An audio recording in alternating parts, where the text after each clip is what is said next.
O Vaticano tem menos habitantes que uma cidade do interior de São Paulo, mas quando fala, chefes escutam e quando age, crises diplomáticas se resolvem. Quando se cala, gera uma tensão global. Tudo isso acontece por meio de uma estrutura que une fé, diplomacia, influência cultural, como nenhuma outra no mundo. Bem-vindo à história de como a Igreja Católica se tornou uma potência geopolítica invisível.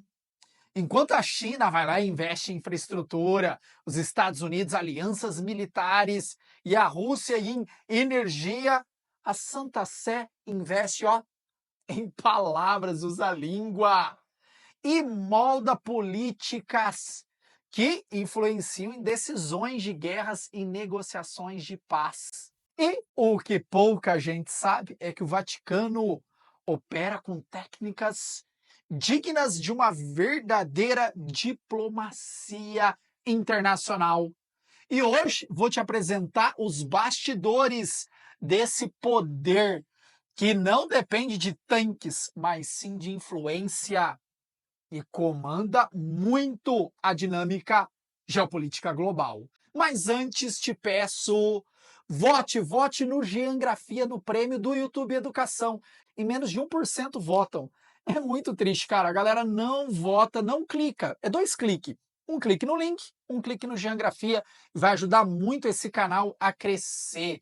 Nós vamos ganhar com a sua ajuda e com um prêmio. A gente vai estruturar as nossas gravações, deixando ainda mais profissional. Porque o prêmio são 15 mil reais em equipamentos, gente. Então, câmera, áudio, melhorar ainda mais o que a gente entrega para vocês. Então, somente com o seu voto eu vou conseguir. Dura 2 segundos, é muito importante para mim. Estou mais de 10 anos aqui no YouTube gravando conteúdo educacional. Gente, a influência da Igreja Católica, ela começa lá no Império Romano, quando o cristianismo deixou de ser perseguido e se tornou a religião oficial do império, por volta do século IV. O bispo de Roma se torna aí um papa. Ele ganhou não só a importância espiritual, mas também política.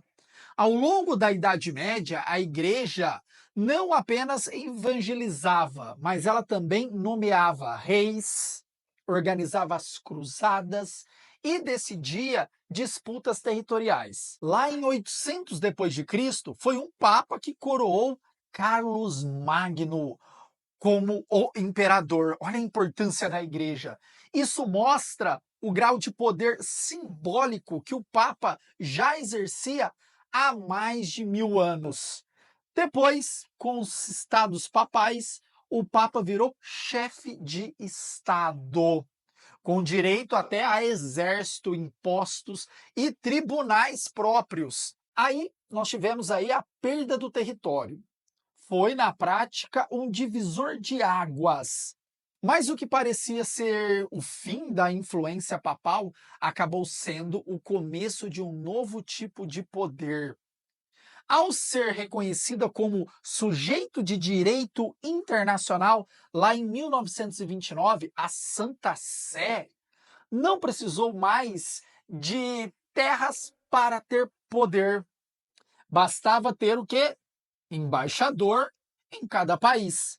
Bastava manter lá a sua reputação, bastava falar com legitimidade. É como se o Vaticano tivesse feito como vários estados modernos estão tentando fazer hoje: reduzir os custos e manter a influência. O papado se tornou o símbolo máximo de uma parada que é muito importante hoje, que se chama soft power. Gente, e a igreja já fazia isso há tempos, há séculos. Hoje, só para você ter uma ideia, a Santa Sé possui mais de 1000 nunciaturas apostólicas, que são espécies de embaixadas nos países. E lá tem os seus diplomatas, que são treinados pela Academia Eclesiástica Pontífica de Roma. É uma escola, gente, que foi fundada em 1701, lá atrás. Lá, padres aprendem língua, história, teologia, mas também geopolítica, negociação internacional, análise de risco. E o tempo de formação, cara, são 7 anos. Ou os caras saem muito bem informados. É um corpo diplomático altamente especializado, com uma carreira longa, mas ó, discreta. Muitos núncios, como são chamados esses embaixadores, têm mais tempo de serviço que os próprios diplomatas da ONU e operam com uma carta magma, o acesso direto ao Papa.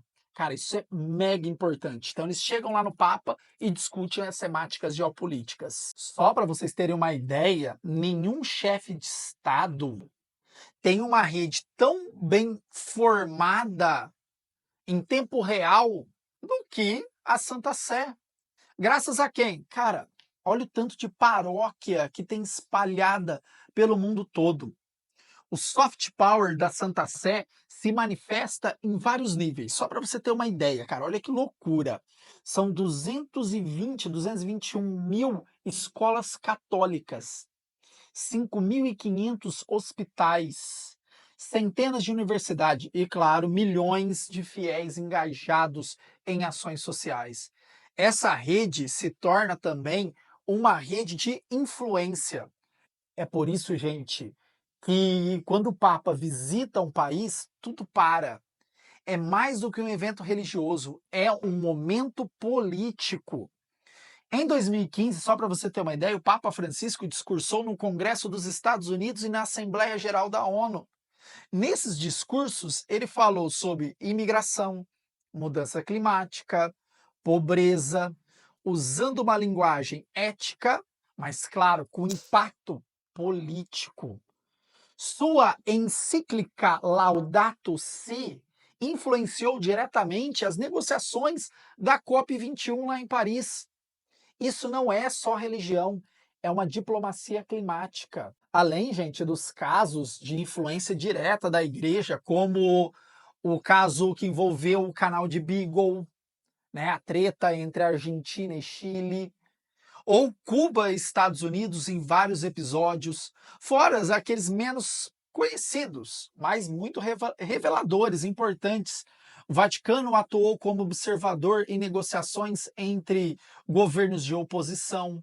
No Congo, fez apelos públicos a articulações com líderes civis contra a repressão. No Oriente Médio, tenta manter o diálogo com cristãos perseguidos e muçulmanos moderados. Mas também há um silêncio incômodo, né? Na China, aceitou um acordo secreto sobre a nomeação de bispos que muitos consideraram uma perseguição religiosa. Em situações como o genocídio de Ruanda, foi criticada, né, por omissão de alguns líderes globais. Isso mostra que nem todo poder moral é isento de contradição. A Santa Sé vive hoje entre a relevância e a resistência. De um lado, né, cortejada pelos líderes que vê o Papa como interlocutor estratégico, para o outro lado, gente, também atacada, né, atacada por movimentos que acusam a igreja de conservadorismo, elitismo ou o silêncio cúmplice. A disputa pela imagem da Santa Sé se tornou uma guerra de narrativas. Gente, essa guerra ela se joga tanto nos corredores da ONU quanto nas redes sociais. Com a ascensão de potências não ocidentais, onde tem outras religiões, e o avanço de outras religiões, o espaço da igreja tende a diminuir. Será? Pode ser, mas o que o Vaticano entendeu, talvez antes de todo mundo, é que o território é simbólico e a influência está nas relações. E o futuro do poder global não está apenas no material, mas na moral. A grande pergunta é: em um mundo onde ninguém mais acredita em ninguém, quem ainda pode falar com legitimidade, hein? Quem? Talvez o Vaticano seja o símbolo do último império simbólico da história. Um império que, mesmo cercado de polêmicas, segue vivo. Porque enquanto houver crises, haverá necessidade de mediação. Enquanto houver silêncio diplomático, haverá uma igreja tentando abrir diálogo onde ninguém mais consegue. Agora que você conhece os bastidores da diplomacia vaticana, acha que a igreja ainda é uma potência global ou apenas um símbolo do passado? Não, não é mais potência não, já é símbolo do passado. Deixa sua opinião nos comentários. E se você quiser mergulhar com a gente em outras histórias onde a religião e política cruzam, é só se inscrever, ative as notificações e eu te peço de coração, vote no Geografia no prêmio do YouTube Educação. Não custa nada, 2 segundos, menos de 1%. Gente, é triste, é triste. Tamo junto, pra cima deles, é Gabarita Gel.